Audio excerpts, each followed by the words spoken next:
Hello, and welcome to Timing is Everything, a program of Care Dimensions, formerly Hospice of the North Shore in Greater Boston. My name is Mary Crowe, Education Specialist at Care Dimensions. Today, we welcome you to the show, and we have Susan Lysaght Hurley, who is the Director of Research at Care Dimensions. And today, we're going to talk about the Nurse Residency Program. Susan, welcome to the show. Thank you. Happy to have you here.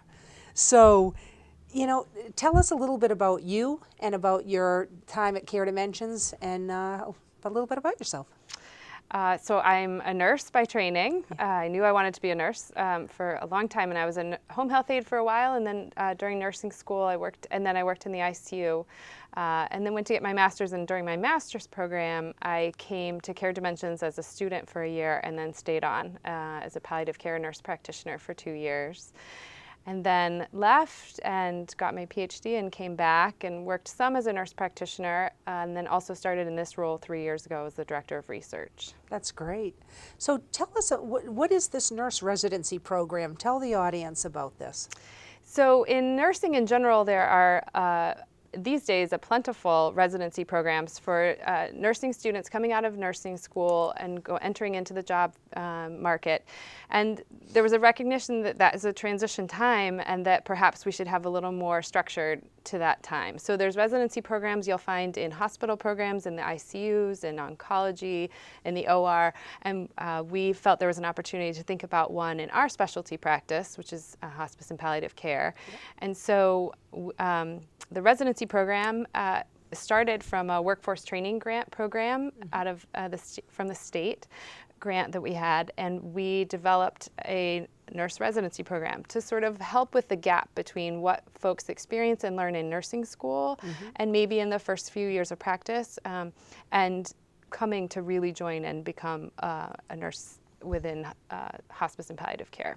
I think that's really critical, though, because again, I think sometimes people don't understand really what the unique needs are in working with people with an advanced illness or at end of life. There are many unique needs, and I don't think that people really understand that. So I could see how, again, this is so critical that people do get that, and the extra training is necessary to make sure this is done really well. There's a lot of folks who maybe have an interest in hospice and palliative care, feel called to that, and yet in the past I think we've always had to say, go get some experience and come back, or we're looking for a particular kind of experience before we can help you transition into this role of case manager, or in our case, most recently, to folks working in the inpatient setting for hospice. And I think this was a chance to build a bridge there that there hasn't been for folks that really want to do this work. Sure. I think it's great, again, because people do need more extensive training in a number of areas, and this is certainly one of them. So why did Care Dimensions decide? Why did they pick this, and why did they feel this was so necessary? Yeah, I think, as I said, we often see a gap, and we want folks to really be able to have the extra time to spend to learn all the special skills that come along with caring for people at the end of life. And so this was an opportunity to do something that I think we've thought about for a long time, to be able to give folks that extra opportunity. But obviously there's a cost front on our end. So I think the grant offered us the opportunity to try out a program, and that was one of the grant's goals, was to be able to have a program that we would hopefully be able to continue if we could just give it a shot. And so that really enabled us to give this program a try and train more nurses to be able to enter into the specialty field. So how many nurses have you had go through this? We've had 16 to date. Wow, that's great. And over what period of time? So we started, the first one was in 2015. So it's been 3 separate cohorts or groups of nurses in residency. Okay. So clearly, again, it was felt after that initial period that this was something that was important. That's right. So our grant period ended, and now we've just continued it on as a program at Care Dimensions. Yeah, that's wonderful. So how did you design it? Tell us about the program more specifically, and tell us how you designed it. So one of the things, we worked with Regis College to develop the initial residency with the grant money, as well as our education department. Obviously, they have a lot of expertise.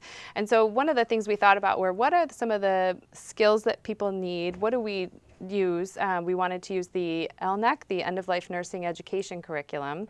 They have some standards and competencies of what a nurse should learn and know to be able to care for let's patients. talk a little bit more about that, because again, some people in the audience are going to have no idea of what ELNEC is. Yep. I'm a big fan of ELNEC. It's Right. so important. So talk a little bit more about that, because this is really a nationally renowned program, and it's really a gold standard of sorts. It is. So I would say it's the gold standard of thinking about what are the different areas of end-of-life care that practitioners need to know about. So it goes things like symptom management, how to care for patients that have difficult symptoms, to thinking about ethics and what the ethical issues are. So there's standards across the ELNEC curriculum, which is a huge binder, but in general, it really goes through all the different things that people might run into. Yeah.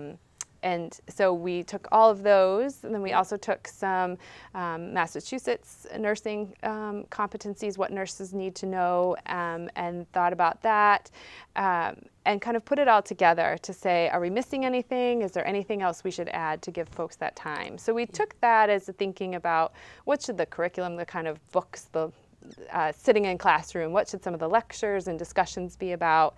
And then also tried to incorporate, I want to say, an art type component, but thinking about what are some ways to tap into the emotional part of what this work is about. So thinking about some book chapters that we had them read and reflect on, thought about some journaling. Everyone that comes from nursing school sometimes rolls their eyes at that, but it is a really important, critical part for reflecting while you're going through this, and thinking about that.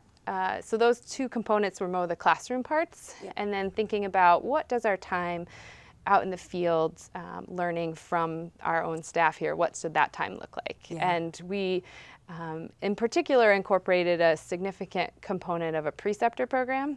And preceptors, for those not in nursing, are a mentoring nurse who spends time with that person, but continuous time. So not just spending one day, but having them for 6 to 8 weeks, 4, 6, 8 weeks, to really spend time showing them how what best practices are here. Yeah, which is wonderful. Again, that's a gift, because again, a lot of times people who are in the field don't get that kind of education. They kind of get thrown to the wolves, and again, it's hard. I mean, you know, and again, it's certainly initiation by fire like that, people can do a good job, but it's wonderful when you can really learn from the best and people who are more expert in this field. So I think that preceptor is just a wonderful way to be able to incorporate that. I want to go back for a second, you know, just for people to understand too, the ELNEC is so important, and again, I'm a huge fan of ELNEC. You know, we have a lot of people that have been ELNEC trained. That's right. And we go out and do these ELNEC trainings, which is really important, because there's such a commitment from Care Dimensions to go out and to be sure that, again, that people have the tools for their tool belt to provide good quality and advanced illness or end-of-life care. So, you know, like you were talking about these modules, so whether it be, again, there's 8 modules to this program, it's really an 8 or 9 hour program, and we do offer this 3 to 4, maybe even 5 times a year. So again, if people are interested in that, I'd like them to get a hold of us, because it's so important, because like you said, pain management, symptom management, communication, grief and loss, ethics, culture, the final hours, all of these things is really important that we talk about. I want to go back to just what you said too about just this other type of training. I love how you called it kind of the arts training. You know, I think that's one of the things that separates good quality hospice care, like you receive from our organization, is that it's not just about the physical, that it's about the spirit, mind, and body. And one of the things, I go out and as you know, I do a lot of external education to doctors, nurses, social workers, etc. And one of the things I often hear from them, and I hear this more and more nowadays, is that when we do a certain program, so whether it's on care of the dying patient, or whether it's on even caring for a particular group of individuals, like groups that are maybe more disenfranchised or other, that kind of is more specialized in that way, they say, we wish we had this in school. We wish that we could have had this in when we were getting our doctor, you know, when we became a doctor or a nurse. These things, unfortunately, because of time constraint, now sometimes these key things people aren't getting. So I see that this program is filling a gap like that. So Yeah, we want folks to be able to, we also did some simulation programs within the residency to be able to sort of have people put their feet in the water a little bit before they're interacting with a patient and family going through a hard time. And so talk more one about of the that. ways that the book chapters does that is it brings up some of those situations, stories, emotions, and that gives us time in our weekly meeting. We had a debriefing of sorts to be able to touch base about what is this like? You know, you are doing this now on a daily basis, so let's bring that up and talk about it in a controlled setting. So the books helped us do that. The simulation helped us do that, just as a way to reflect and think back, so that you're heading out there. I think that's a really critical component of the training for somebody entering into this field. Is everyone that's caring for patients out there as a nurse, any other specialty as well of healthcare practice, but we've all cared for someone at the end of life, but not as routinely and with as much in-depth knowledge as we should have before we entered that scene. Sure. So we're trying to prepare people the best we can. We can't predict everything they'll run into. Yeah, but and people are we give human. them resources. Yeah. So what does it stir up for you? Right. What and what are those key issues? How do we best care? I mean, I think those are great. Talk about you're talking about the simulation, and again, I hear about this more and more, and they have some wonderful things out here now where I think more and more simulation is used in terms of this type of education, and I love it. So can you just talk a little bit more about that? Sure. We did some simulation exercises that talked about communication at the end of life. And so we had a couple different ways that simulation can be done. One is with actors, where someone is impersonating and doing a role play, and the other where it's a little more controlled. So we might give a scenario and have them walk through it, and the nurse that we have, it's not a student nurse because they're a nurse, but they might not have encountered that particular scenario that we in the field, and so we bring them in and say, we make up the scenario and say, this is what's happening. You're the nurse, so get their feet wet in a safe environment. And usually the reaction is always positive. It's always comes back saying, whoa, either I was more prepared than I thought, or it didn't come out exactly like I wanted, but now I know that, so I can start over the next time, because communication is such an important part of our role. Yeah, absolutely. That we want them to be able to have some of that experience first in a controlled environment. Yeah. So. Well, you know, when nurses come to the organization, they get clinical orientation. Absolutely. So how does nurse residency differ from the clinical orientation that we do? So we have a really robust clinical education orientation, to be honest. People are usually shocked to hear what we have. We have a lengthy program. It's very in-depth. We have really great educators. I think what the residency provided was a group together that went through it together, as well as sort of who we invited to participate in the residency was different than folks that are able to go through our clinical orientation program. And we had an opportunity to do a little longer of a preceptorship for folks in the residency. So a slightly different way of presenting some of the topics, and a little more time was what we were granted because we had the grant funding to be able to do that. Yeah. Well, and again, time is necessary. So it's just, again, I just see such a benefit to this. I think, you know, it's hard when, you know, we can learn the clinical stuff, and you know, and again, people can recite that back, but it's the other stuff that, again, we don't get trained in necessarily. And again, when an individual starts to talk about the other types of suffering necessarily, like, you know, the emotional or the spiritual, I think sometimes, again, we assume that all healthcare workers are able to handle this. And again, sometimes we recoil not even knowingly. And it's important that we don't do that this is a critical time of life. You know, and that's the thing about this, and that's when I was talking to you earlier about this unique needs. Right. This is a critical time of life. And so much can be done here. And again, I just think this is quite a gift that we're able to care for people at this stage. And I think that, again, this residency program is just such a key component. Yeah, and as you talked about all the different kinds of suffering, you know, we think about physical and emotional and spiritual suffering, and I think one of the other gifts of time that the residency gave us was the ability to tap into the interdisciplinary resources we have, social work and chaplaincy, and our advanced practice team, nurses and nurse practitioners and physicians. And the gift that they gave me, because I was able to offer the time, was that I was able to have our residents shadow them a little bit more. And I think that helped to also kind of put a nice foundation for these folks that are new to our specialty, that this is how we work. It's a team, which we say that a lot in healthcare, but I think we really actually do it in practice in here, particularly at Care Dimensions. And so I think the gift of time that the residency gives is a little more time for observing and learning from the other disciplines that we work with. You know, and this is stuff, again, that it just, again, makes total sense. We have to understand what each other does.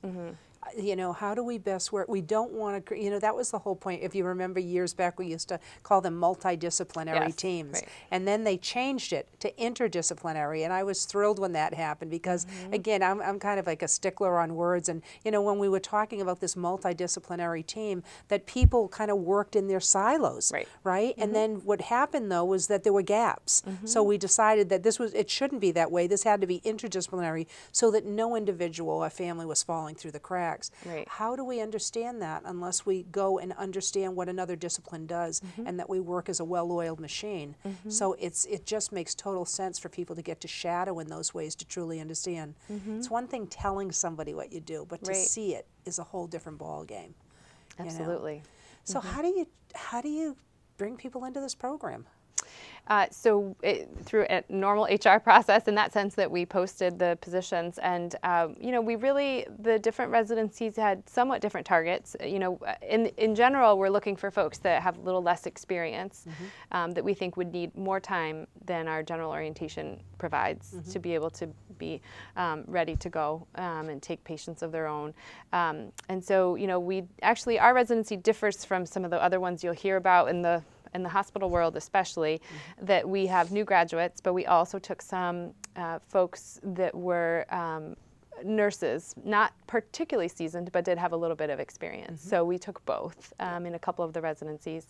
And we're really looking for those people who have, you know, the energy, the drive, they have the right amount of experience that we're looking for to provide the training, and are, you know, ready to do that. So it went through our normal HR, but we're in particular looking for that kind of different level of experience than our regular orientation. Sure.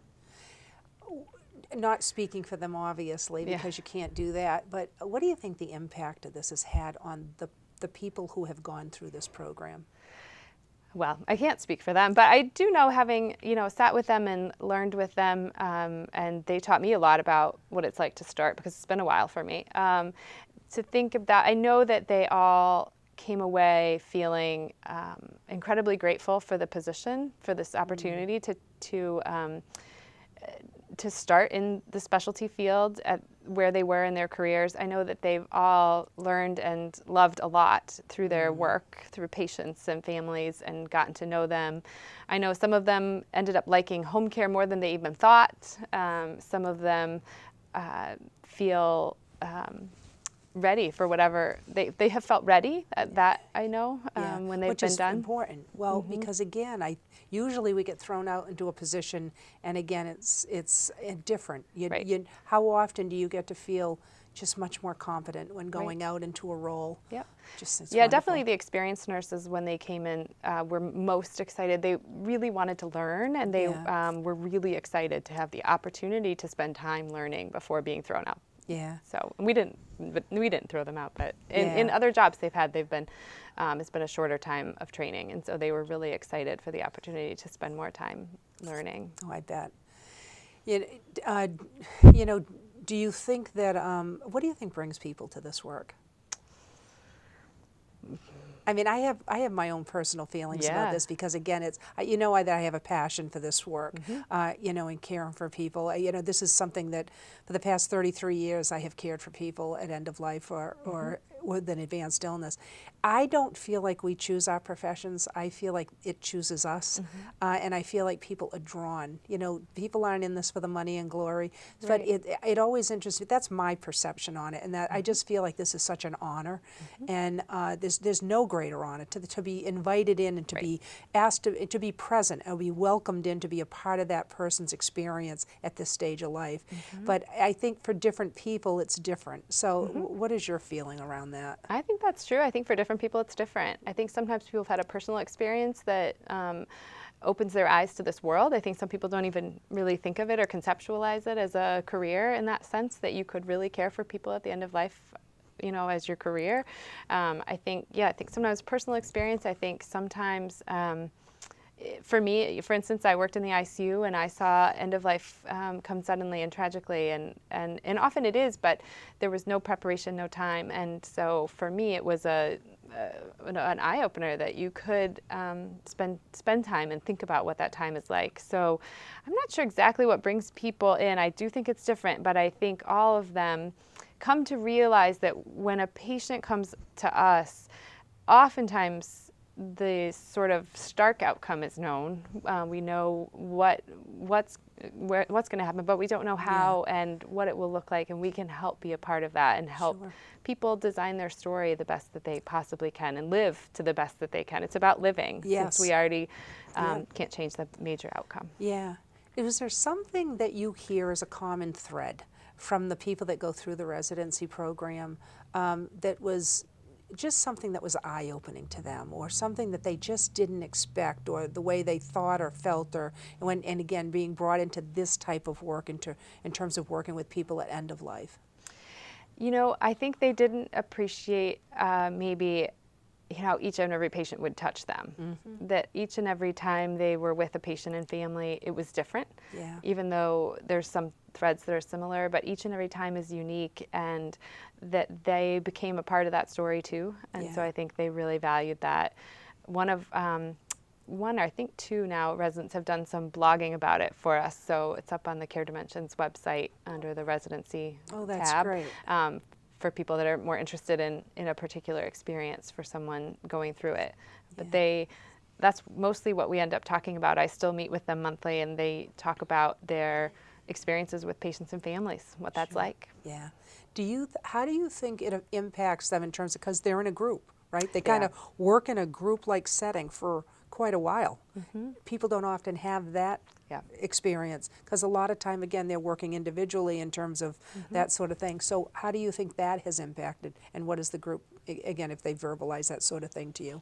Yeah, they definitely lean on each other. I think the nice part and the wonderful thing about Care Dimensions is that each of their individual teams they feel very supported by. So they have the team that they work with to see their patients, their social worker and chaplain and manager, and the teams are really supportive and functional. And then I think we have this added layer for them of they all kind of went through it. They started at the same time. They went through it together. And so I think that's an added layer of support. And I think, as you well know, in this work, we can't have too much support. No, that's for sure. And it's nice that they have each other as an additional layer, in addition, complementing, I think, what happens within their own teams, so that they have someone to share it with and say, you know, how's it going for each of them? And having spent a lot of time together, especially during the residency and classroom times, I'm always grateful to see them checking in with one another, and I know they like having that too. Yeah. Do you, and you know, I always talk about this too, it's important because this is hard work. So what do you talk to them about in terms of how to maintain yourself in this unique area? Mm-hmm. How do you know, because again, it's important as healthcare workers to refuel and to do all that. What do you say to them? So I think self-care gets a bad rap. People don't always want to think they need to spend the time doing that, but I think we do emphasize it in the residency, again, because we have some extra time. So I think you've helped us with some of that training and thinking about what is that like. And I've had additional speakers come to talk about boundaries and self-care, making sure that they are caring for themselves, making sure that they're taking care when they have a personal loss in their own circle, how that reflects back in their work, and making sure that we keep that separate. And so I think, as with everything, I think it's individualized. We always ask them to think about that, and what we try to do is provide at least a broad array of ideas, of thoughts and suggestions of ways to keep keep it centered around the patient and family that we're caring for. And I think each of them has also found within their own manager too some support there, because we all are real people too. So we Yeah. have real lives happening, and Right. being careful, because this is hard work and hard emotional work sometimes, to make sure that you have the right support here and at home, and Absolutely. figuring that out. So Yeah. encouraging them to have that communication, find your layer of support here, and have your own, know when your red flags are going off, and when you might need a little support. Yeah, and you're not on an island. I mean, No, this is like, right. that's the beauty of this. And again, and I think that this organization does that well in terms of certainly Care Dimensions. There is a lot of support, Right. like you say, and people are not isolated in that, and people come together to talk about that. I think it's important for people. It's you know, and I think it's great advice that you're giving. So I think people need to be reflective too, self-reflective, Right. in terms of what experience have they have, and what does death mean to them? Because I think, again, it stirs stuff up in an individual when you're doing this type of work. So I think the more self-reflective, rather than, again, we kind of push stuff away, Right. that it can be helpful to us in terms of doing a better job at our work, you know, and also following one's passion. You know, that's how you refuel outside of here. I think, you know, I always say that, you know, for we caregivers, we're constantly trying to tend to one another. Right. And we think the better care that, you know, the better caregiver we are is the more we do for others, which the counterintuitive part is the better care we take of ourselves, the better care we can take of others. Right. So it's understanding that piece. Right. So. And I think one of the things that helps, or I've always found anyway, is that it takes people who know you. And so I think that might be one of the gifts of the residency, is that you now have a group of folks who do know you and can tell when you're off. And sometimes that it takes that extra person to tap you on the shoulder and say, how are you doing? And so You really perhaps do that's get one to of know the each other well, cohort don't you? group effects that we have going for us. So. Yeah. Well, they do get to know. It's a pretty intimate situation when you're working with a group over that period. That's right. What has been your favorite part of this? So I would say two things. One is the response from Care Dimensions staff, that I have been very lucky, and that I have asked folks to come and do a training here or a training there, and everyone has said yes, because everyone believes in the concept of having really well-trained staff, because it matters to us. We all live here and work here and want the very best for our patients and our own families, and so that has been such a privilege to work with all the different departments here. People have said yes, and so we've had a really phenomenal response to be able to provide the extra training. I don't give I give very few lectures, because I think it's important for everyone to see and hear lots of voices. Sure. So I think that's one of them. And the other is seeing them even a year out now, having the confidence.